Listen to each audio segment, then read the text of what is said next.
Hello Nicole， Hello，你好啊，好開心你今日翻嚟同我哋做分享啦。咁我就幫咗姐姐上年應該係2024年入讀NetMed Sci嘅 Year 11啦。咁今日就好開心邀請到你嚟分享。咁不如同我哋分享下Christopher 由細個到大個以嚟咧，你揀學校有冇啲咩宗旨，或者覺得啲咩學校會啱仔仔咧？其實我諗當佢哋細個嘅時候咧，其實我自己多數係睇翻即係人哋講邊間好。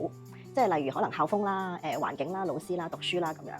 咁但係因為我收兩個小朋友嘅，咁就但係開始慢慢發覺咧，大個咧其實佢兩個小朋友都好唔同個 style 係啦。咁所以變咗就即係到佢哋真係去揀英國讀書嘅時候，咁其實家姐就去咗一間傳統嘅 boarding school。咁但係 Christopher 咧，我就幫佢揀咗即係 NetMed Sci，which 其實係即係唔係一個好 traditional 嘅一個即係 UK boarding school 咯。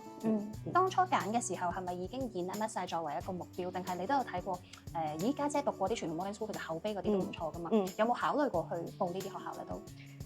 其實因為阿家姐讀咗之後咧，我哋就問阿家姐，家姐就知道阿細佬嘅性格咧比較靜，咁所以家姐咧就即刻同我哋講，其實唔好揀呢間啊，唔係好咁適合阿細佬嘅。咁嗰時其實我自己都喺度諗緊，就係因為我諗阿 Christopher 就比較靜啦，咁佢亦都係即係社交上面其實佢真係可能比較內向係啦，咁所以我自己都係 tend to 揾一啲比較 caring 啲嘅學校。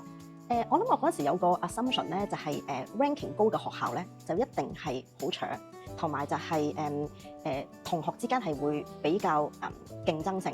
係啦，咁就而我相信呢樣嘢咧，以 Christopher 嚟講咧，我覺得其實係唔係咁適合，係啦，咁所以一開始我就好 default 咧，就會即係已經係 eliminate 咗嗰啲學校咯。咁但係我諗嗰次 fair 我有機會同阿 Dr. Cam 見面，咁就我同佢亦都講咗 Christopher 係一個好 STEM focus， 亦都係一個好專注，但係亦都比較靜嘅學生啦。咁其實佢俾到好多 assurance 俾我，嗰學校其實係好因為學校唔大，咁所以亦都係好 caring， 即係同學同埋老師之間其實都係好 supportive 嘅。咁所以我諗嗰次 conversation 咧係令我改觀咗嘅，即係原來 Sixth Form College 可以成績好之餘咧，亦都可以係好 caring 嘅，係啦。除咗 Dr. Cam 同你嘅 conversation 改觀咗你對 Sixth Form College 嘅傳統印象之外啦，小朋友讀完之後有冇啲真係生活上，譬如可能宿舍入邊嘅活動啊，又或者日常啊，有冇繼續俾到你嗰種 Sixth Form College 好搶或者係太 academic 嘅感覺咧？我諗第一樣嘢就係其實我自己覺得 academic 上面咧，課堂裏邊其中一樣嘢我幾 impress 咧，就係Christopher 同我翻到嚟講咧，就話其實佢上堂係好開心嘅，因為我諗啲老師係 in general 咧係其實真係好中意個 topic， 所以其實佢哋做好多嘢咧，其實佢哋係用 inspire 個學生個做法 ，instead 就話要教呢樣教嗰樣，咁所以我諗另一樣嘢就係令到佢哋真心係中意個學科嘅，係啦，咁所以當你中意嗰樣嘢嘅時候咧，可能就算你做好多 preparation 啊，或者你要去到再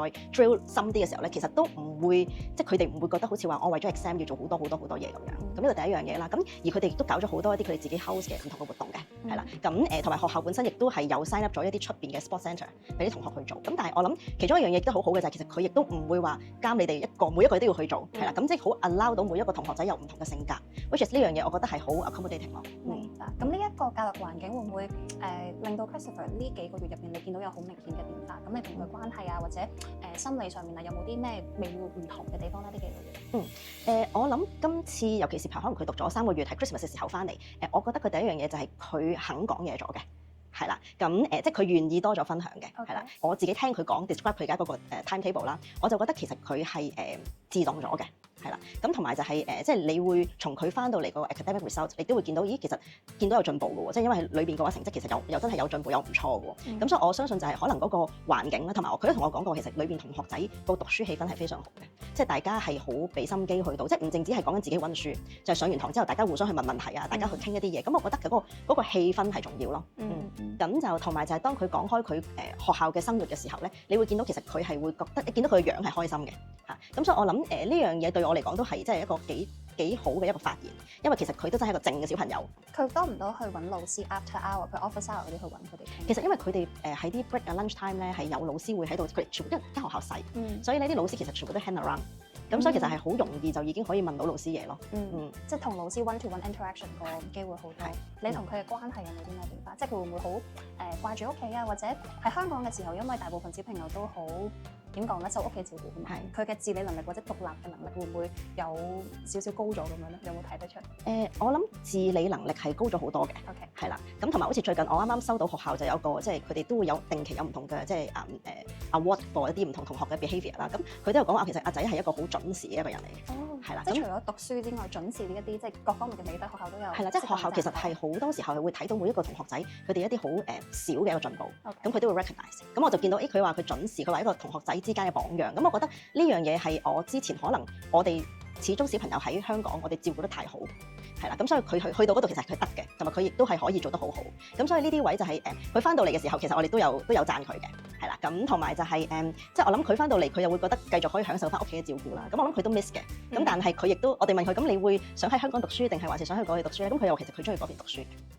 區內安全嘛？Warwick 呢一個地方咧都 OK 啊，因為始終都係大學城即係附近咧，咁所以其實都幾 OK 我覺得。會唔會出去食下嘢嗰啲咧？因為附近應該都有啲中國餐館啊，會唔會？佢就少嘅，係咩？係啊，佢好中意學校 canteen。係咩？